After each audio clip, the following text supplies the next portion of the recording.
ரசிச்சு ருசிச்சு நம்ம கையாலே பசங்களுக்கு ஒண்ணு செஞ்சு கொடுக்கறதே பெரிய சந்தோஷம் தான். குழந்தைங்களுக்கு பிடிச்ச விஷயங்களை அவங்களோட பர்த்டே அன்னைக்கு ஆர்கனைஸ் பண்ணி கொடுக்கறதுல இருக்கிற சந்தோஷமே தனி.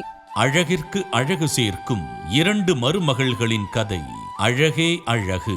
Co-presented by Prithvi women's innerwear மற்றும் தங்கமயில் ஜுவல்லரி. ஜனவரி 26 முதல் திங்கள் முதல் வெள்ளி வரை இரவு 7:30க்கு உங்கள் விஜயில்.